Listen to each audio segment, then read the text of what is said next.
All right, so we're going to learn about use substitution. What is use substitution? It's an antiderivative technique to undo the chain rule.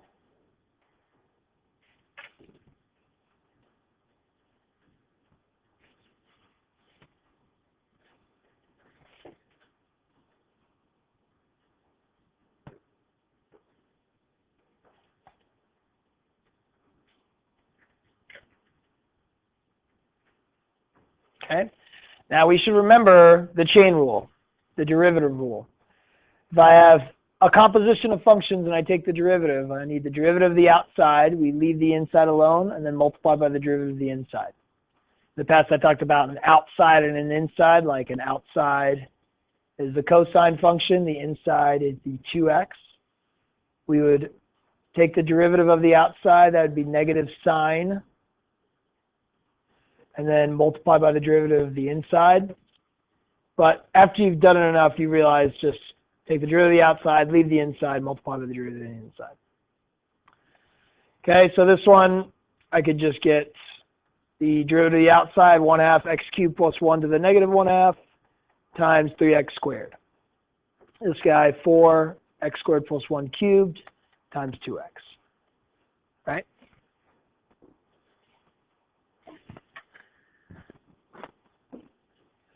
Well, today we are going to start here, or here, or here, or here, and take the antiderivative of this and get this as an answer.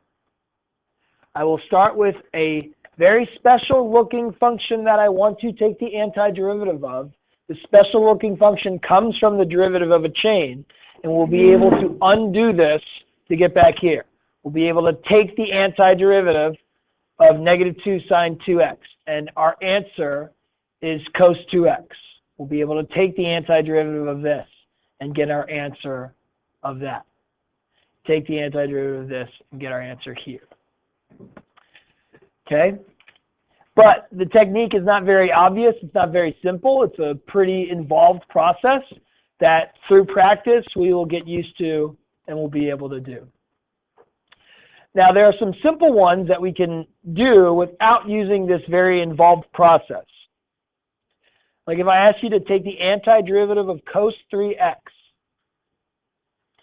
To take the antiderivative of this, we are essentially needing to undo the chain rule. We would assume that this antiderivative is probably sine of 3x plus a c, because we're taking the antiderivative.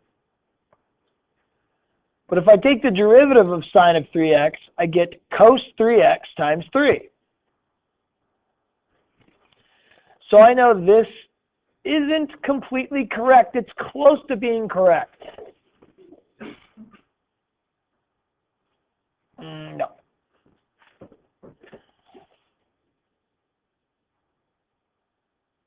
The derivative of sine is cosine. If I start with cosine, its antiderivative is positive sine. Okay? So it appears that I need something else right here, so that this something else will help me cancel this 3, so I just have cos 3x. What do I need? Yeah, I just need a 1/3.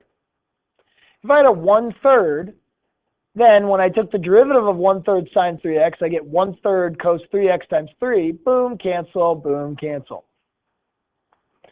Okay, so we just undid the chain rule ourselves just kind of by figuring it out.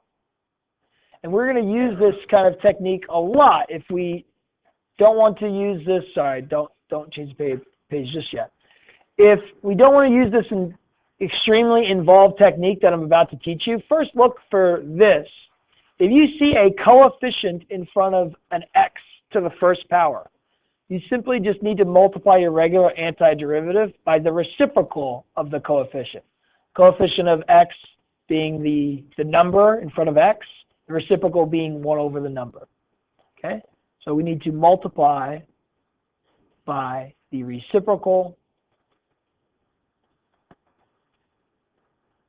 of the coefficient of x. And that's how we'll get our correct antiderivative for simple ones like that. But for the remainder of the ones we're going to do, we'll see not so easy. Okay, if we flip the page, we look at this example. This 3x root 9 minus x squared. Okay, this does not appear easy to do. If I gave you this before today, you would be like, this is impossible. I don't know what the antiderivative of this is. We got all this stuff going on. Okay? But we'll walk through it step by step, as well as just doing a generic example to help undo the chain rule. Okay?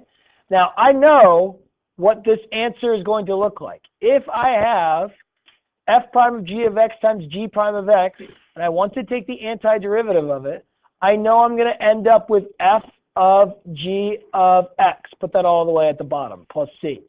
We know the derivative of this is this. Okay? But the question is, how do I get there? Okay? And it's pretty involved, so here we go. Step 0, we'll come back to that. Step 1. We should notice that we have a g and a g prime. Okay? G is typically on the inside of a composition. And if I took the derivative of g, I get this version g prime. Okay? Our step 1 is to set u equal to g of x.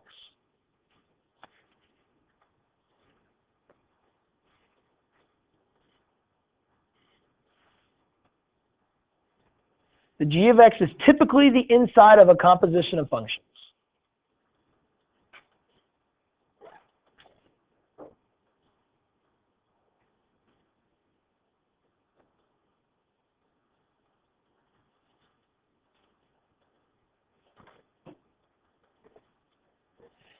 G prime should be visible.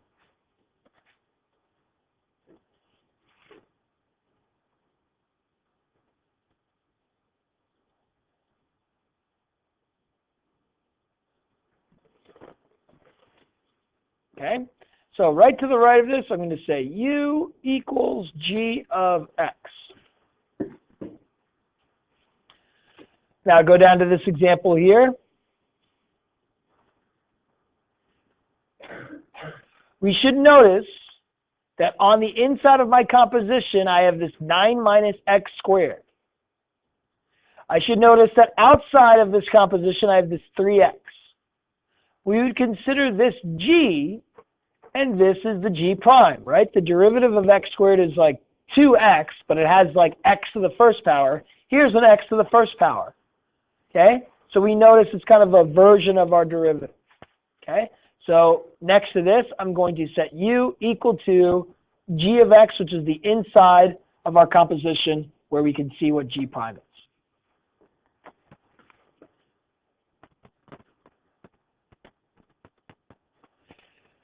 Step 2, we are going to take the derivative of u equals g of x. Okay, I'm going to take the derivative of u equals g of x. Now, if I use kind of related rates kind of thought process, the derivative of u with respect to x would be du dx, right? The derivative of g of x would be g prime of x dx dx. Well, I'm actually not going to want du dx for this substitution process that we were about to do. I'm going to multiply both sides by dx and have du equals g prime of x dx. So part of step 2, you're going to leave your derivative as du equals g prime of x dx. In the future, you will skip this step. You will not need to do this whole step of du dx multiplied by dx. You're going to go straight from u equals g of x to du equals g prime of x dx. You're going to do one extra step here. You're going to solve for dx.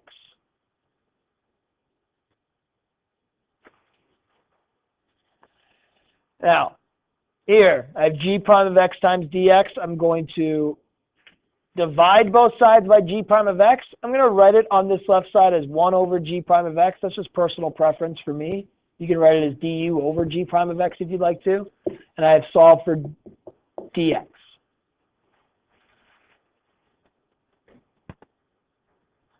Okay, let's go down here.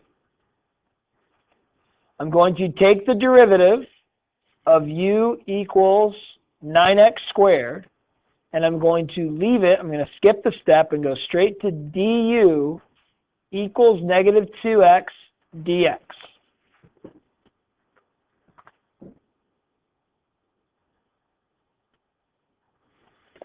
I will then solve for dx.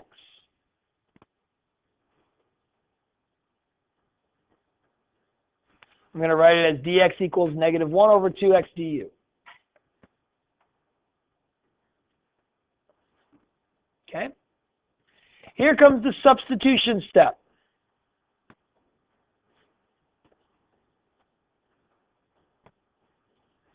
We are going to sub in u, and we are going to sub for dx.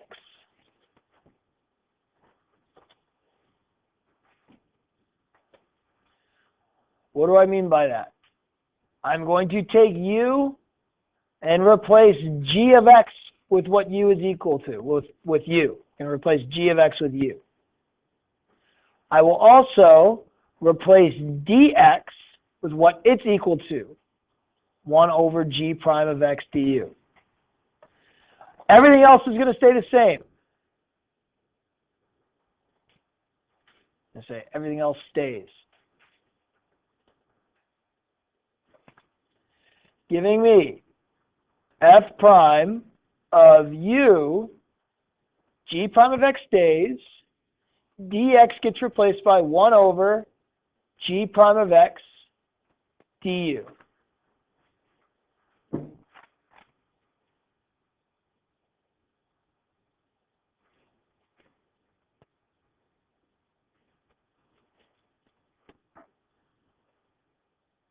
Okay? Down here, u is going to replace 9 minus x squared.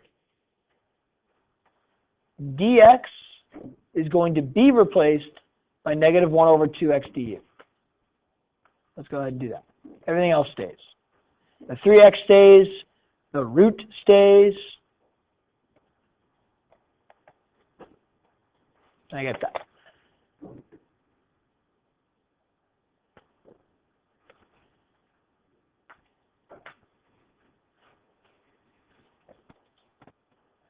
All right. Next step. If the correct u was taken, and if all of your steps are correct, stuff should cancel, leaving just u's.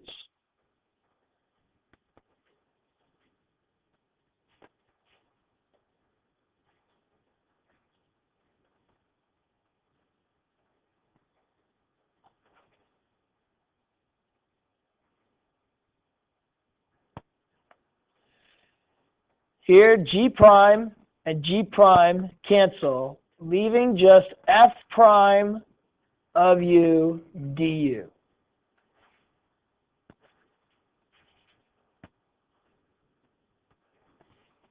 Here, x and x cancels, leaving me with negative 3/2 root u.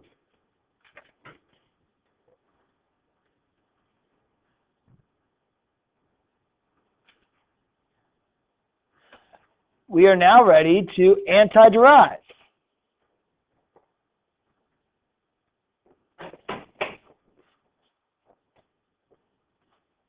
Sweet. Thanks. The antiderivative of f prime is just f plus the c. Now, make sure we antiderive. Then after we antiderive, go ahead and re-replace what u is equal to.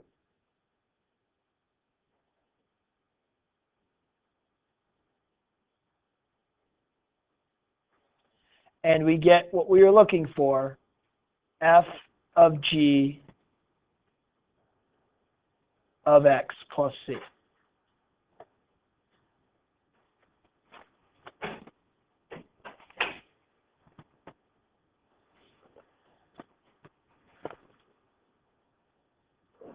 Okay? So, we've now simplified, stuff canceled, we're ready to antiderive. I get the antiderivative of root u, that's u to the 1/2, remember power rule, add 1, multiply by the reciprocal.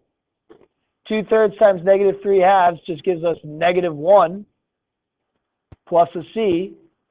That is my antiderivative. My last step would be to re-replace what u is equal to. U is equal to 9 minus x squared.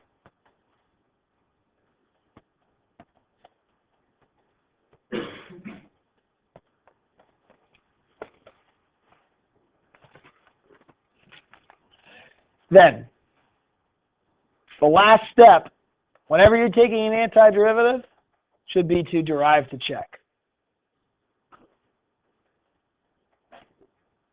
Do you have to do it? No. But probably should. If I took the derivative of this, I'd get -3/2, 9 minus x squared to the 1/2, times -2x. That is going to give me my positive 3x, 9 minus x squared rooted.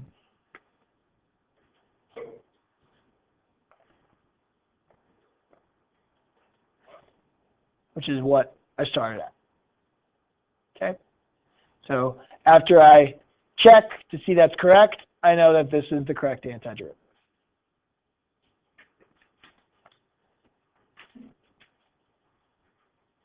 All right. Now you try. Ready, set, go. We got x squared times x cubed plus 3 cubed. We notice this is a tough-looking antiderivative. It does not appear that I can just do it just by looking at it using the power rule. However, I do see a composition. And I do see that inside that composition is an x cubed. And if I took the derivative of that x cubed, really the x cubed plus 3, I'd get a version of this x squared. This I consider my g. This is my g prime. If I see that, boom, thinking u substitution. Set u equal to g. Everybody do that.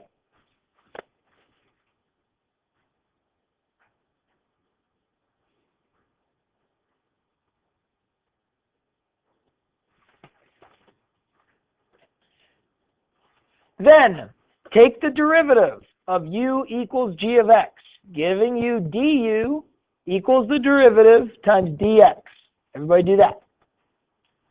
Check with your neighbor to make sure we are all on the right spot.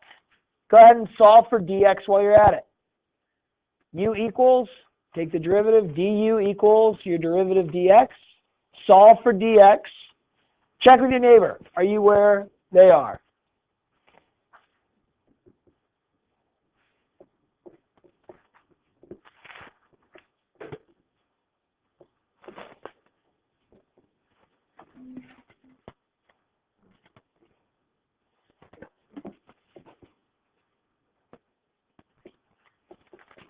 Don't forget to take the derivative.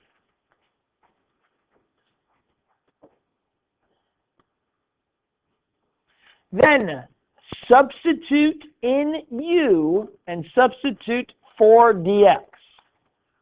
Replace what u is equal to with u. Replace dx with what that's equal to.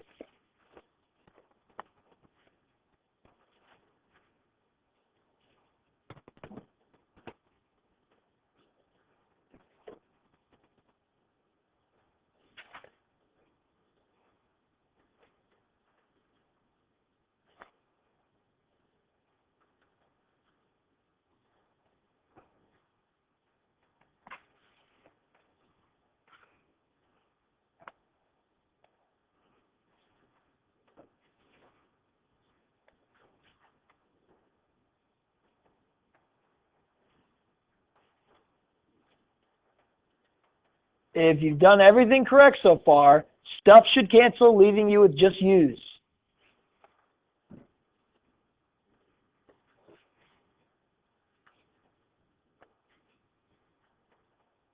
You may have a constant that's just popped up. That's okay.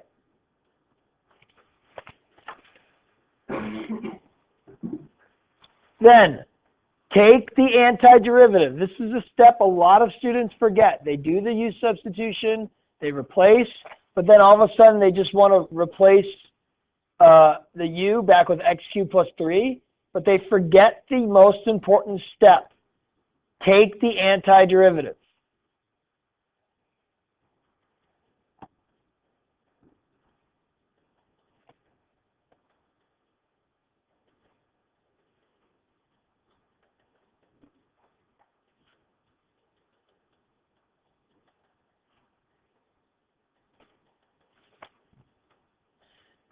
Then you're ready to replace and check your answer.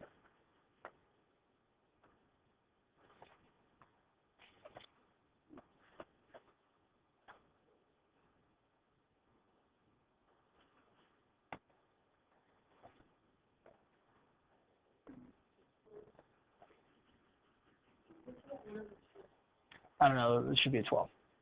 I have the 12 on the previous one.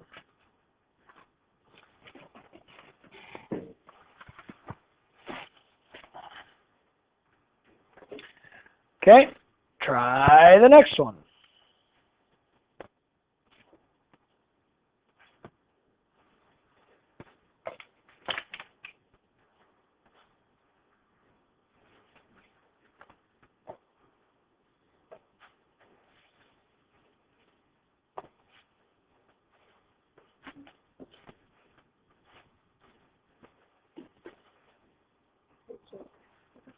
Yes, the inside of the composition.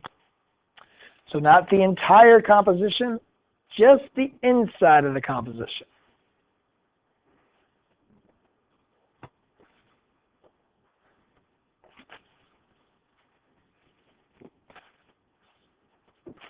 So u for this case should just be the x cubed, the x to the 4th.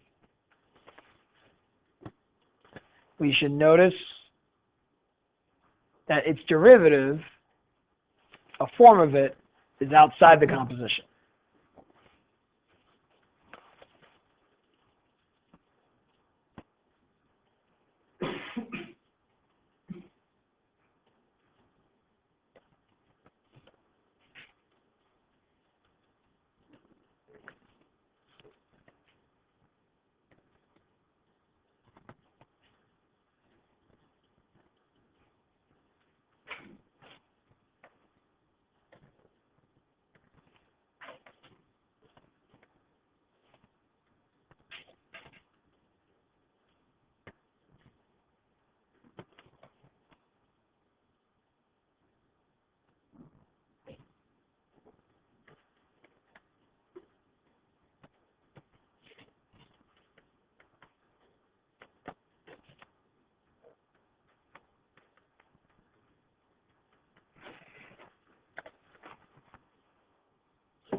Okay.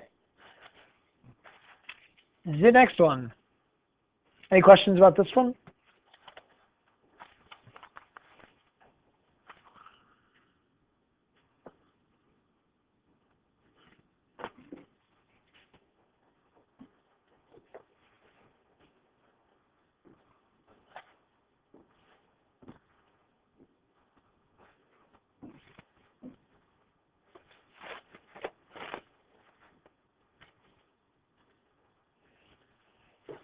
Okay, this one appears intimidating. It's a fraction, but I see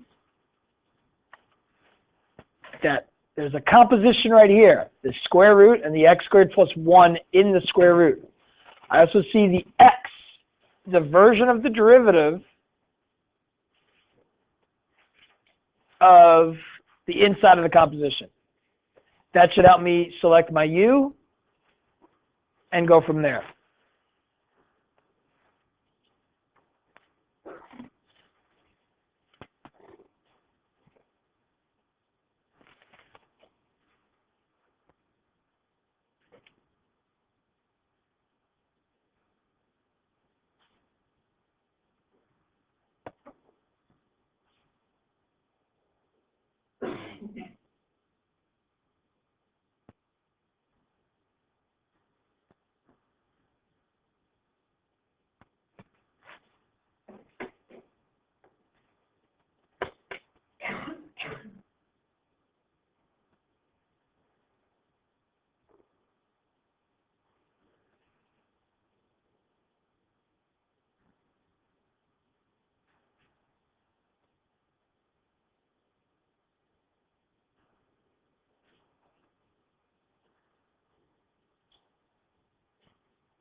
Now, probably the tough step of this one is to actually take the antiderivative.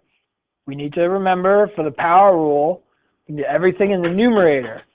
So if I have a square root in the denominator, I need to rewrite it as a square root in the numerator by using the negative power property.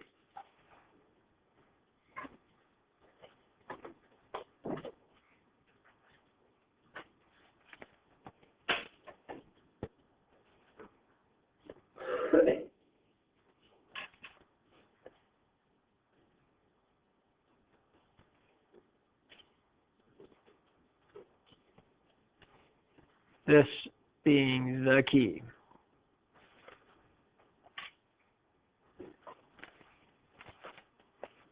Again, you replace this plus u, dx gets replaced with that. Now, don't forget to take the antiderivative.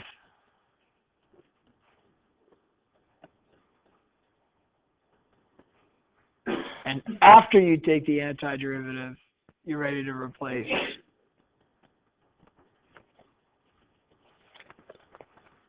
the u.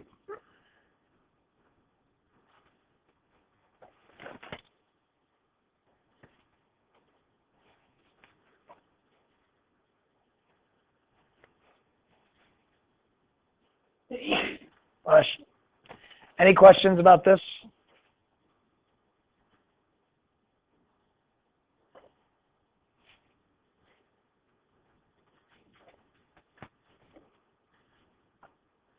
Now this next one is interesting because there's actually two ways to do it. One way being a little bit easier than the other, but depending on which way you do it, you'll get two different answers, both of which are correct. Which is funny because it turns out we have many different answers for some of these antiderivatives that will all give us a correct answer whose derivative is what we have. Okay? Now, and that's, I'm pausing on this one because it's important to understand what u can be, and what the whole g prime thing means.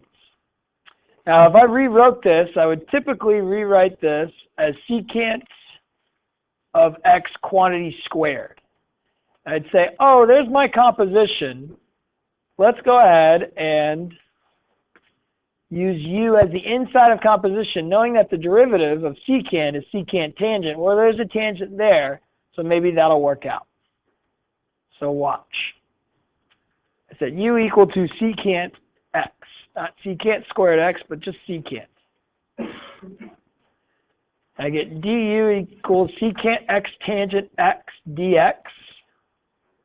dx is equal to 1 over secant x tan x du. and I go ahead and substitute in.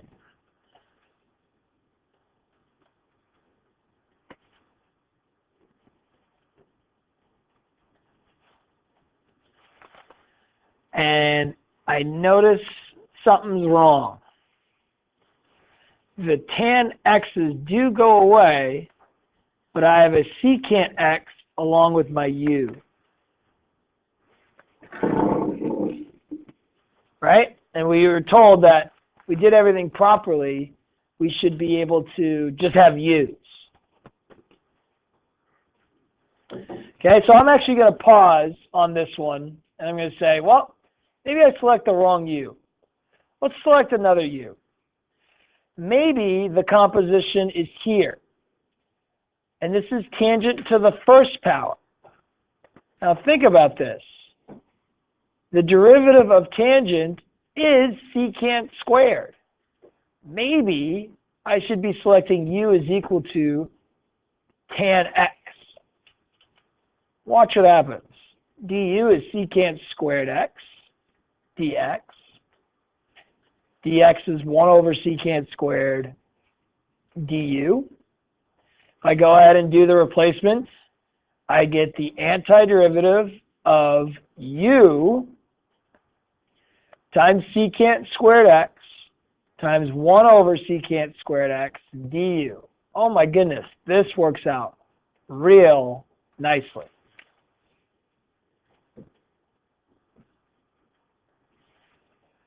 I can take the antiderivative of u. It's like the antiderivative of x. Use the power rule. It'd be u squared times 1/2 plus a c. And I'd finish off with 1/2 tangent squared, or tangent x squared plus c.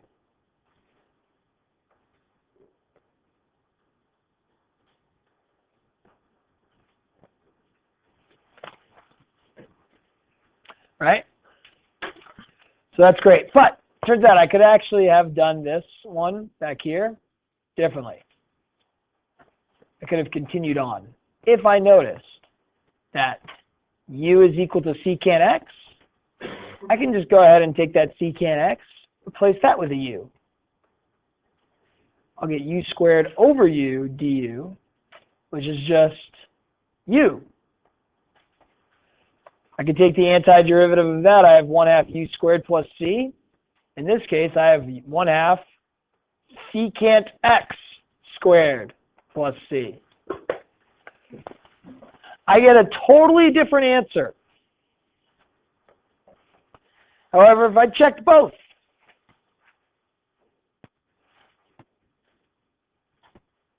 watch what happens. Let's take the derivative of this guy. I get 2 times 1/2 is just 1, secant x to the first power, times the derivative of secant x times tangent x. I get tan x, secant squared x. Exactly what I started with. So that one works. I try this one. Derivative of 1/2 tan x squared. 2 times 1/2 is just 1. I get tan x times the derivative of tan x, secant squared x.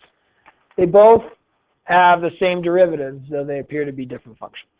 Okay, so that kind of shows you sometimes we'll get different answers, but they're both correct.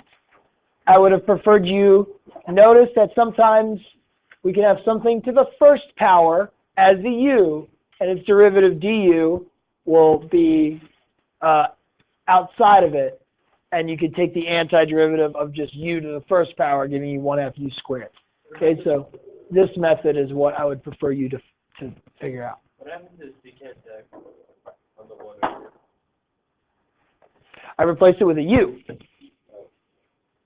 because that's what I said u was. Okay? Okay.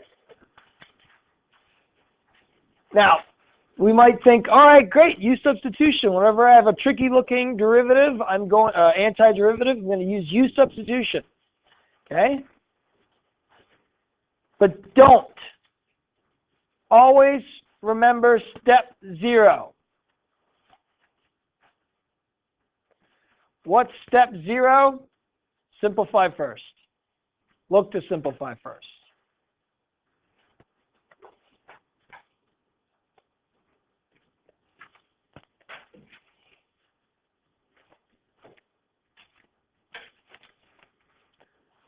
Okay? If it's something like x squared plus 2 squared, just square it and then take the antiderivative. If it's something like t squared t minus 2 over t, just distribute t cubed minus 2t. Gosh, that's an easy antiderivative to take.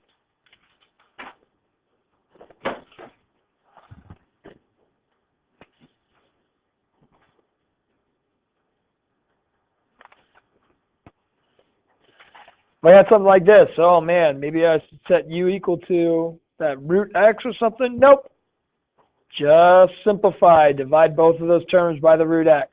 Subtract the exponents, right?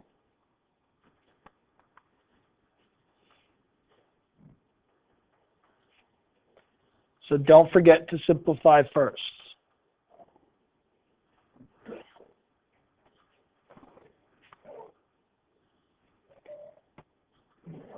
X to the 5/2, 2/5, 8/5 plus a c. Okay? Something as simple as secant x tangent x. Very similar to the one we just did that we used u substitution for. However, don't use u substitution here. Don't forget, the antiderivative of secant tangent. It's just secant. Derivative of secant is secant tangent. Okay. So keep that in mind. It's not a magical thing that is used for everything.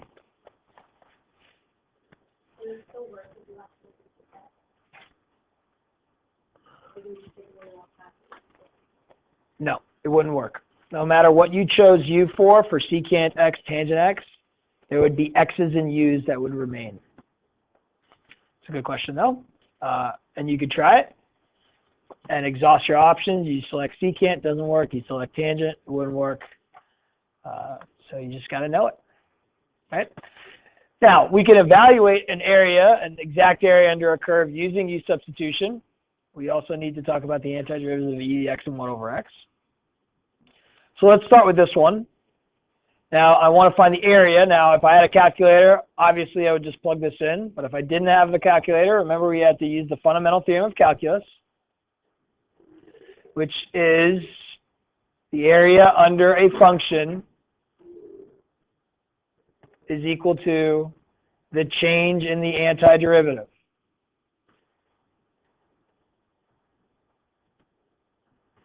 A lot of students, once they start using their calculator to find an exact area under a curve, they forget about taking antiderivatives. Okay, don't forget that. If I'm trying to find an area, I need to find the change in the antiderivative if I just have my pencil and not a calculator. Okay. All right, so I need to take the antiderivative of this, but to take the antiderivative of this, I'm going to need to use u substitution. So I'm going to start by assuming that u is equal to the inside of my composition, and I'd be correct if I did that. I see that if this is g of x, a version of its derivative is outside of it. I get du is equal to 2x dx, or dx is equal to 1 over 2x du. Go ahead and solve for dx. I'm going to go ahead and plug in and do my substitution. I'm going to leave my numbers, my boundaries alone. I'm not going to change my boundaries. And I'm going to have x root u 1 over 2x du. X's cancel. Great. I'm going to go ahead and take the antiderivative now. The antiderivative of u to the 1/2 would be u to the 3/2 times 2/3 gives me 1/3 u to the 3/2 plus a c. And then I can go ahead and replace that with x squared plus 2.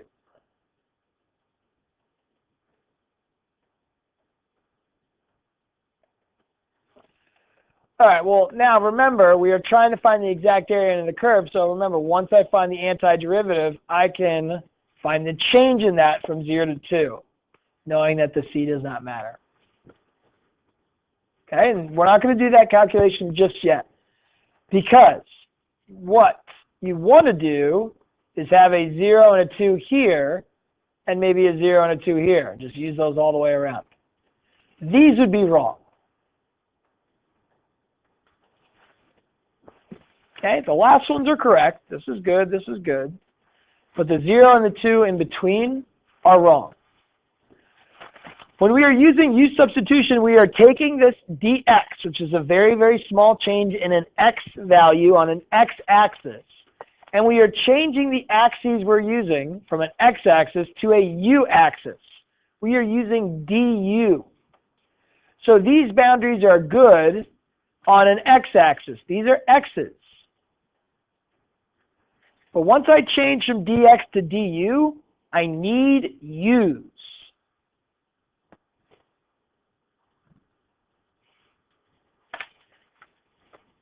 X's don't work.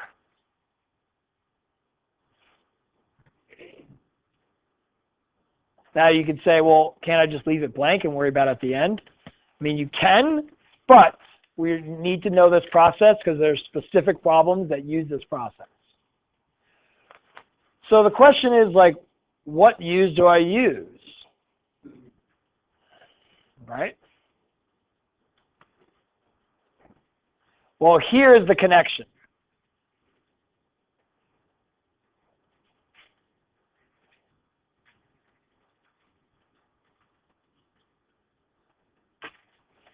U, I'm telling you guys, and you've already selected that U is equal to x squared plus 2. And if x is 0, U is 0 squared plus 2, or 2.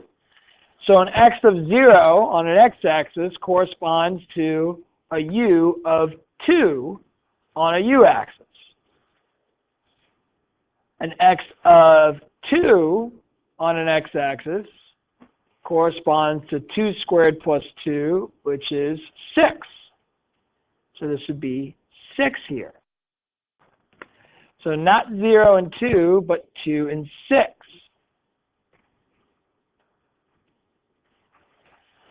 Now what's interesting, if I do this change, it's almost like I'm doing the arithmetic a little bit early. If I evaluate this from 2 to 6, it's the same as this evaluated from 0 to 2. Let me show you. I can find the change in this antiderivative from 2 to 6. I get 1/3 6 to the 3/2 minus 1/3 2 to the 3/2. And if I evaluated this at 0 and 2, I'd have 1/3 2 squared plus 2 to the 3/2 minus 1/3 0 squared plus 2 to the 3/2. They are the exact same. It's about when do you want to do the arithmetic. Do you want to do the arithmetic earlier? Then just stop here and evaluate here. If you want to do the arithmetic later, then just go back to x's and use your original boundaries. You'll end up doing the same process whichever way you use. And most of you might want to think, I'm going to go straight from here to here, and I'm not going to worry about changing my x's to u's, right? Well, unfortunately, there will be some questions that will require you to change your x's to u's. Change your boundaries from x values to u values, okay? Well, let's go ahead and do one like this one, where we can evaluate it both ways and confirm that we get the same answer. Now, here, we could use use substitution, or we can remember, this is a simple one. I can just multiply by the reciprocal of x when I take my antiderivative.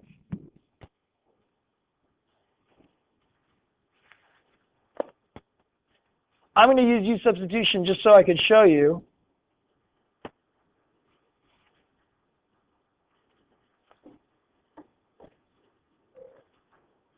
how if we change our boundaries, the calculation is not that bad.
If you guys did it a different way, you would get the exact same answer that I got.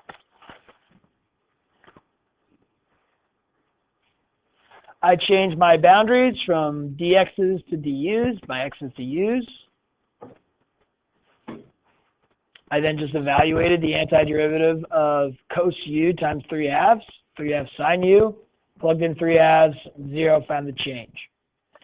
Now the other way to do this, which is actually probably the quicker way, is using the reciprocal of the coefficient.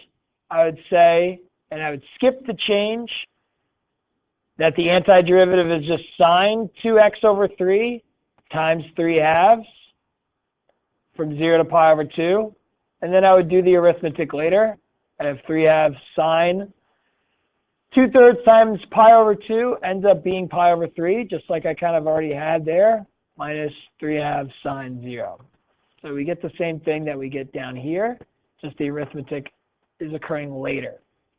Here, I need this 3/2. I'm multiplying by the reciprocal of the coefficient of x.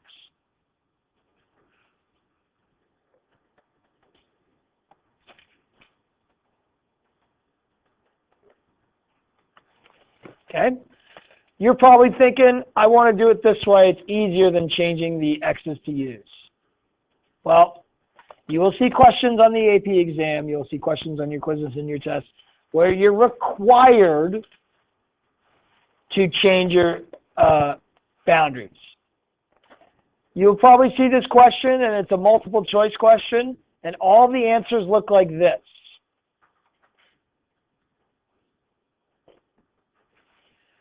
And these numbers are all different. This number here, this number here, and this number here.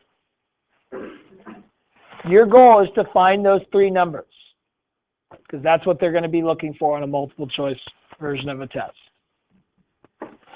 Okay, let's see if you guys can do that.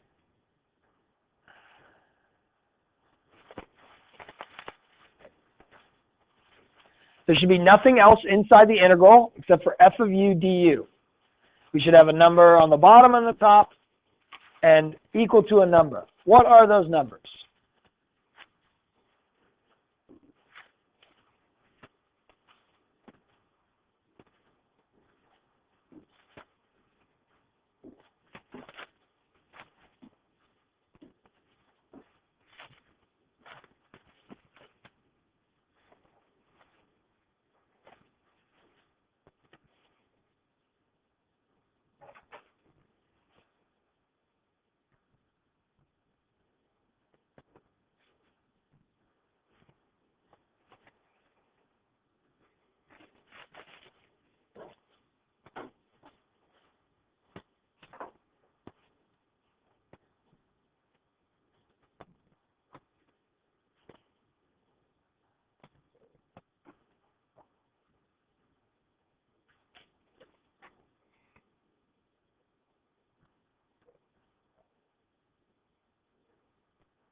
You need this number over here too. Notice this is equal to 6.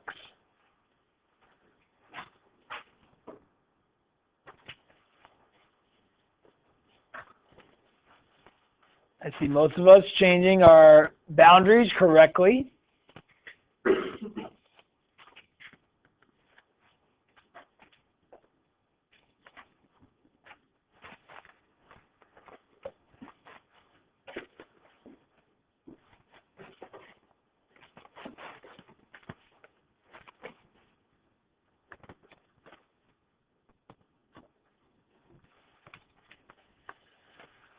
And I know I would have to be f of u times 1/2 du, that equals 6. If x is 4, u is 8.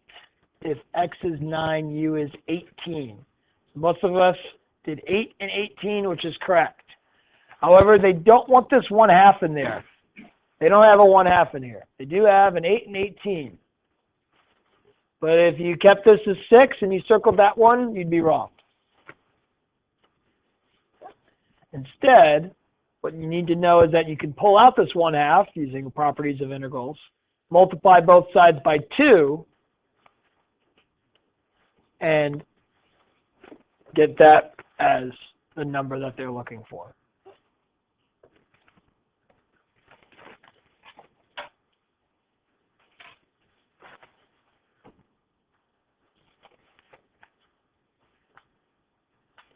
Okay? Let's do the same kind of process. Let's change this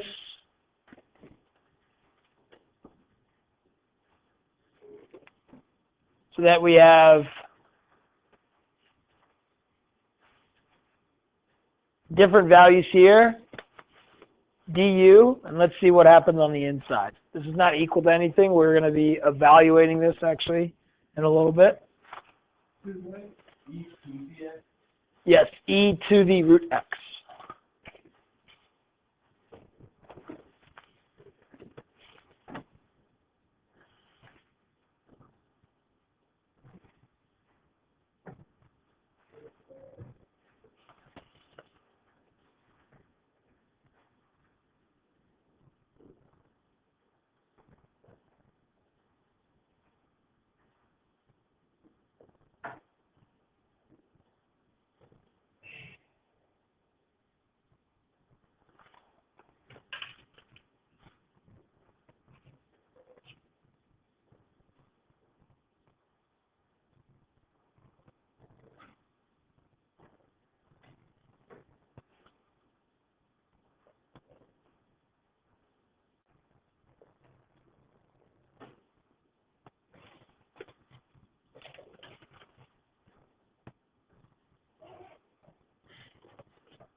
Many different ways to kind of see that this root x and this root x cancel.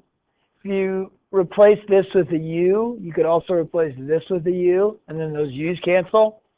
What we're looking for is a 1 and a 2 to e to the u.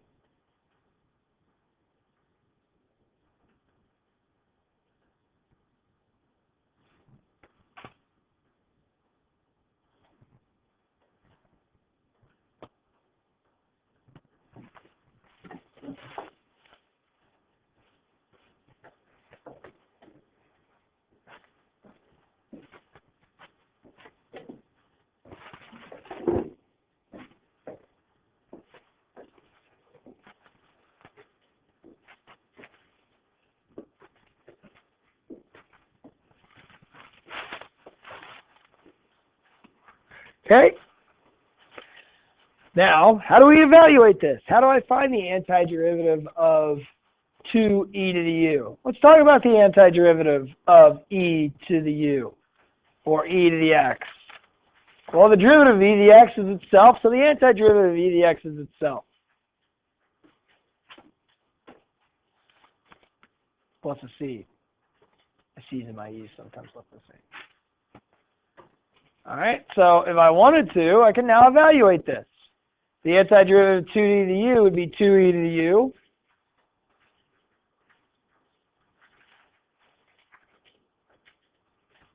And I could find the change in that between 1 and 2.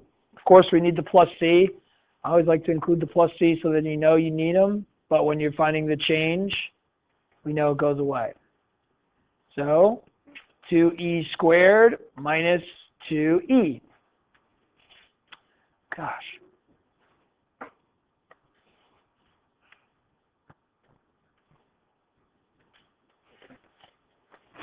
Okay, so this would be the integral evaluated. Now, if we go back though,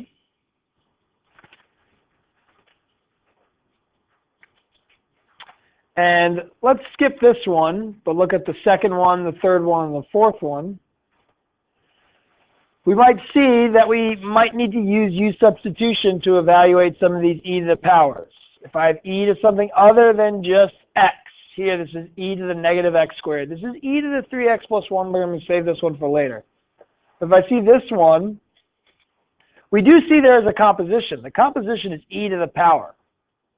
And I see that my power, if I consider that g, the derivative of my power is right there. So with e to the x, if we ever see tough integrals, we'll typically use substitution, and u will equal the power of e.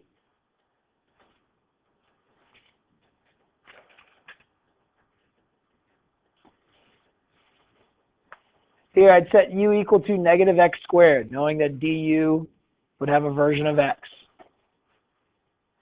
du equals negative 2x dx. dx is equal to negative 1 over 2x du.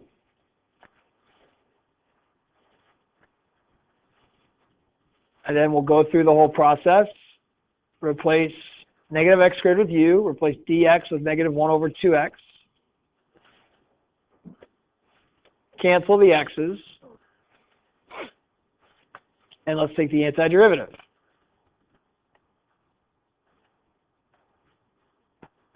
It's just negative 5 halves e to the u plus a c. If you'd like to then plug in the u, we have the correct antiderivative.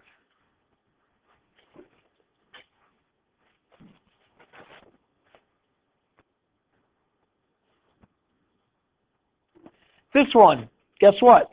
Set u equal to the power of e.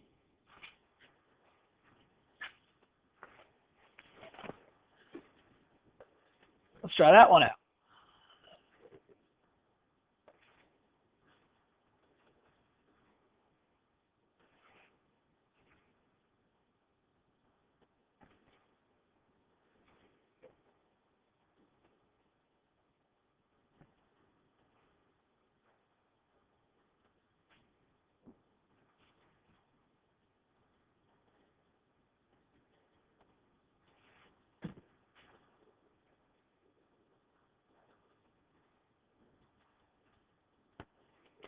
I notice that after solving for dx, I have negative x squared du. The x squareds will cancel. Of the antiderivative of negative e to the u, that antiderivative is negative e to the u plus a c, or negative e to the 1 over x plus c. The next two, the bottom right and the top left, really are the same type of problem. If I have a coefficient of x to the first power, here is negative x. Here, 3x plus 1. It's just one coefficient. It's just a number. It's x to the first power. Well, just like with cosine of 3x, I can go straight to my antiderivative if I just multiply by the reciprocal of the coefficient of x. Here, if I just have a 1/3, again, multiply by the reciprocal.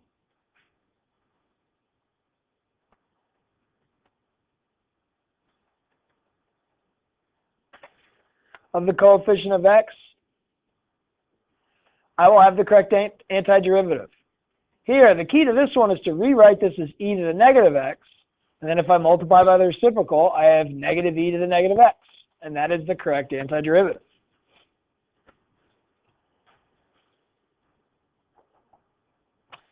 All right.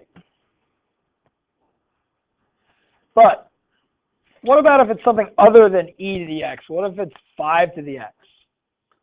And we'll talk about just in general the antiderivative of a to the x. Let's recall the derivative of 5 to the x. Anybody remember it?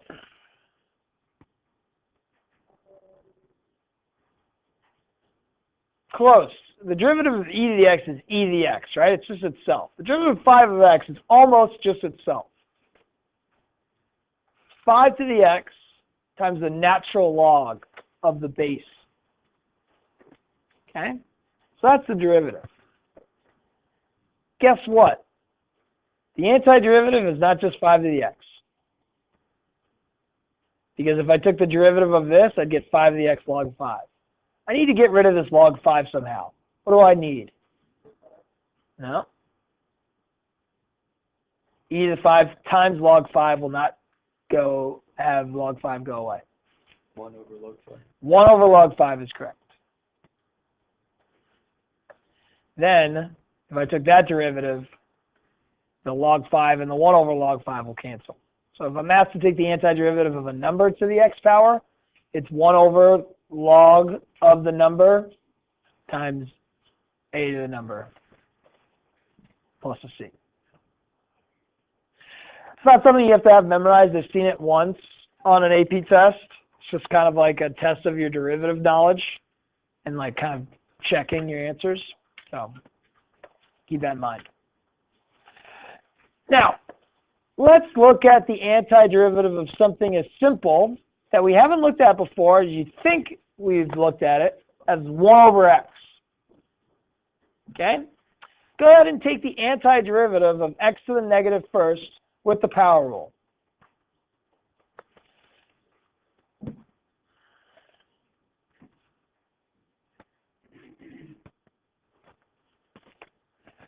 We know we should add 1 to the power and then multiply by the reciprocal. Well, that seems a little bit troublesome. I have 1 over 0 times x to the 0. You mean like an undefined number? Its derivative is 1 over x? No. The power rule does not work for 1 over x.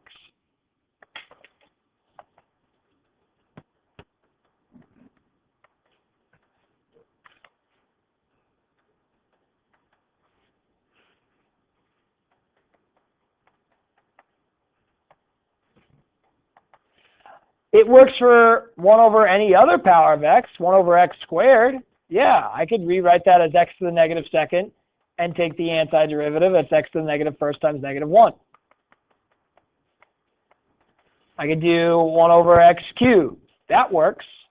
But for 1 over x, not so great, Bob. Well, let's remember the derivative of the natural log function. The derivative of the natural log function was 1 over x. Oh, well, that means the antiderivative of 1 over x, I can't use the power rule. I just need to know that it is the log function, the log of x. However, it's a little more complicated than that, because if you looked at the log function exists just for x's bigger than 0. So I'm asking you for the derivative of the log function. We are immediately just containing ourselves to the positive x domain, which means the 1 over x graph, which looks like this, we'd only be looking at the positive half.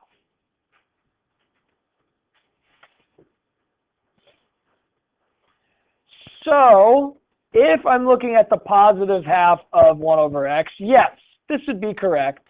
The antiderivative of 1 over x would be log x plus a c. However, typically, if I'm just giving you 1 over x exists for all x's except for 0. If I include this piece, this is the entire 1 over x.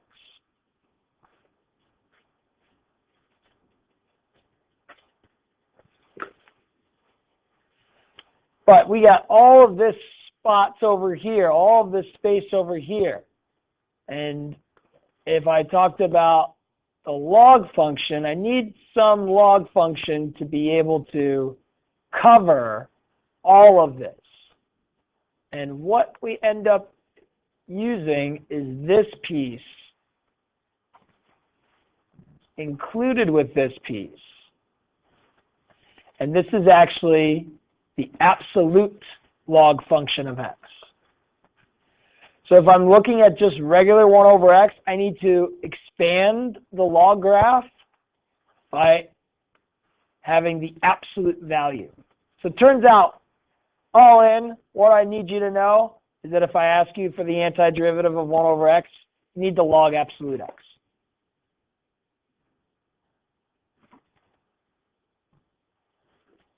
And if I ask you what is the derivative of log absolute x, you immediately can plug in any x except for 0, and you'd answer, oh, that derivative is 1 over x. But we're talking about all of the x's that you could use. Okay?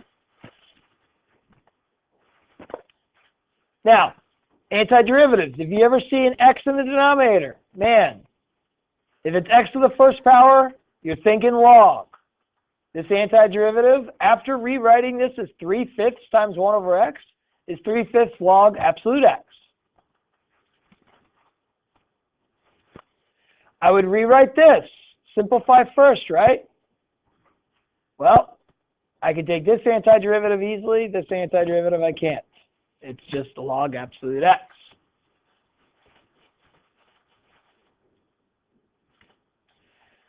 These next two, if I have a multiple of x, a coefficient of x, guess what I'll need?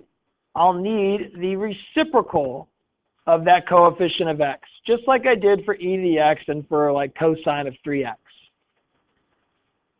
And since it's x to the first power, guess what? The log will work.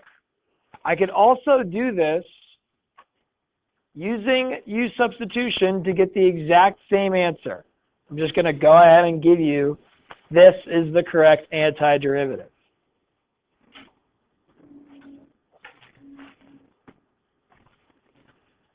Now, where substitution is needed is in this situation.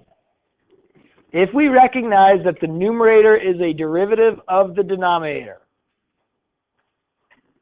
watch. This is considered g prime. This can be considered g. To be able to take this antiderivative, we would need to use substitution. And we would set u equal to the denominator. I'd set u equal to the entire x squared plus 1. I get du is equal to 2x dx. dx is equal to 1 over 2x du. I'd rewrite this as x over u times 1 over 2x du. I see that the x's will cancel. The antiderivative of 1/2 times 1 over u is 1/2 log absolute u. And then I could go ahead and use the final step of substituting in what u is equal to. I'm going to go ahead and finish up the examples so you can watch the rest of the video for those examples.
I completely forgot to do the note. Which one? The Cornell notes that are due today. The like crash course video. Okay, yeah, I did those. Those don't make that long though, like 6 minutes, but.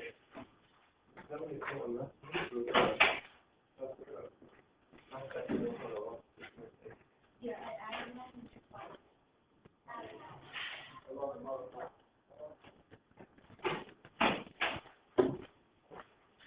All right, so these problems are very simple. We are just Setting u equal to our denominator, noticing that stuff cancels after we sub in for dx.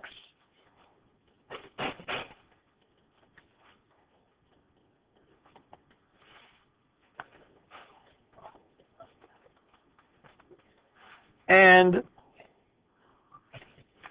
we may see something like this. This one is interesting. We see this log and 1 over x. Well, here is an example of that being g and that 1 over x being g prime. Let me show you what I mean by that. If I set u equal to the log function, du is 1 over x dx. dx is x du. I'm going to go ahead and do the arithmetic now. If x is e, u would equal the log of e, which is just 1. If x is e squared, u would equal the log of e squared, which is 2. So I'm going to replace this with an integral from 1 to 2 of 1 over xu times x du. The x's will cancel.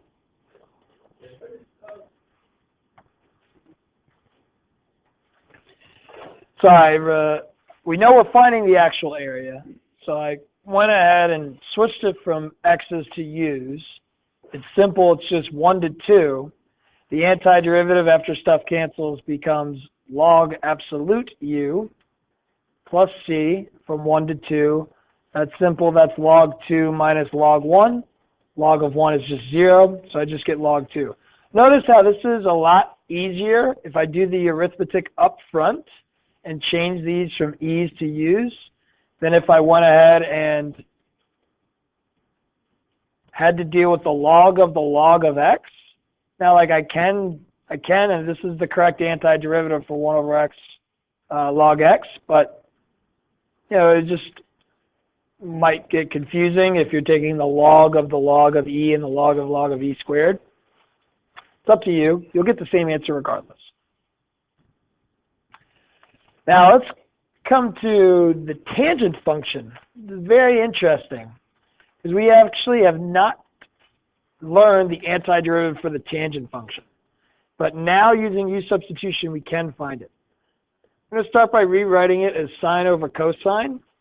And we're going to see that the derivative of cosine is up here. It's a version of sine. So I'm going to set u equal to cosine of x. Du would equal to negative sine x dx. I'm going to solve for dx. And I get negative 1 over sine x du. I go ahead and replace in u for cosine. Replace dx with negative 1 over sine. Notice the signs cancel. Notice I can now take the antiderivative. I have negative log absolute u plus a c, or negative log absolute cos x plus c. We now know the antiderivative for the tangent function. Don't worry, you do not have to have this memorized, but you should be able to know how to get there. But now that you know that if you have 1 over something to the first power that you're using logs, a lot of students like to apply that to other antiderivatives that they should not be applying that to. If they have 1 over x squared, they think the antiderivative is log absolute x squared. If they have 1 over x cubed, they think the antiderivative is log absolute x cubed plus c's, and these are both wrong. It is the most common mistake made. You are going to use the power rule for these. The only time the power rule does not work is when it's 1 over x. So rewrite this as the antiderivative of x to the negative second and use the power rule. That would be x to the negative first times negative 1 plus a c, negative 1 over x plus c. Here, rewrite this as the antiderivative of x to the negative third. You would have x to the negative second times negative 1/2 plus a c, negative 1 over 2x squared plus c. Okay? Thank you.